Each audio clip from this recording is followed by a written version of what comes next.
प्रयागराज के महाकुंभ मेला क्षेत्र में मौनी अमावस्या पर जो मंजर था उसे देख हर किसी के पैरों तले जमीन खिसक गई। जमीन पर किसी के कपड़े पड़े हैं तो किसी की चप्पल। एक शख्स ने तो अपने परिजन का शव खो जाने के डर से तब तक उसका हाथ नहीं छोड़ा जब तक कि वो शव अस्पताल के मुर्दा घर नहीं पहुंच गया। उसे डर था कि अगर वो शव का हाथ छोड़ देगा तो उसे अपने रिश्तेदार की लाश तक नसीब नहीं होगी। इस भगदड़ के पीछे कई सारी वजहें बताई जा रही हैं, लेकिन कुछ ऐसी हैं जिनके बारे में आपको पता ही नहीं होगा। सबसे पहले तो बता दें कि देर रात करीब 2 बजे जब ये घटना हुई तब उससे सिर्फ आधा घंटा पहले संगम की कुछ तस्वीरें आई थी जिसमें चारों तरफ लोगों का सैलाब दिख रहा था। ऐसा अनुमान है कि उस समय सिर्फ इस एक सेक्टर में संगम के आसपास 25 लाख से ज्यादा श्रद्धालु इकट्ठा हुए थे।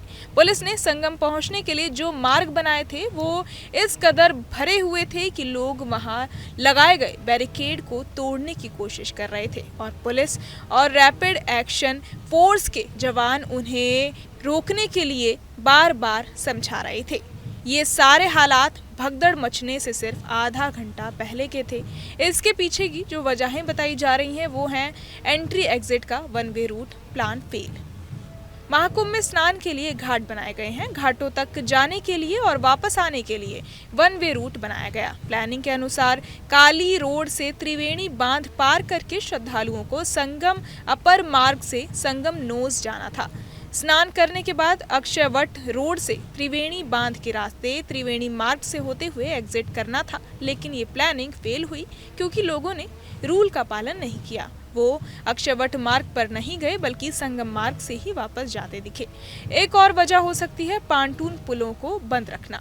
महाकुंभ परिसर में भीड़ कम हो इसलिए पांटून पुल बंद कर दिए गए। करीब 30 पांटून पुल लोगों की आवाजाही के लिए बनाए गए थे, लेकिन 10 से ज्यादा पांटून पुल पुलिस ने बंद रखे।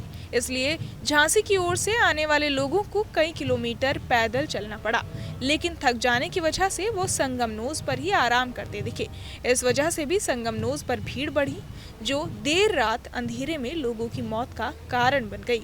एक और चीज है जिसे लोग एक वजह बता रहे हैं, वो है पुलिस प्रशासन की मनमानी। महाकुंभ में मची भगदड़ का एक कारण उत्तर प्रदेश पुलिस और प्रशासन की मनमानी भी रही। महाकुंभ तक आने वाली सड़कों को काफी चौड़ा बनाया गया था ताकि लोगों को आने जाने में दिक्कत ना हो, लेकिन पुलिस ने मनमानी से इन सड़कों पर बैरिकेडिंग करके ब्लॉक किए रखा। इस कारण श्रद्धालुओं को लगातार पैदल चलना पड़ा और जब वो थक गए तो उन्होंने संगम किनारे आराम करने के लिए डेरा डाल लिया। अगर सड़कें खुली रहती तो संगम नोज पर भीड़ ना बढ़ती। महाकुंभ में भीड़ को नियंत्रित करने के लिए 40,000 पुलिसकर्मी और जवान और 2700 सीसीटीवी कैमरे लगाए गए हैं, लेकिन इसके बावजूद ये भगदड़ को रोक नहीं पाए। इसके अलावा महाकुंभ में 3 प्रकार की सड़कें हैं।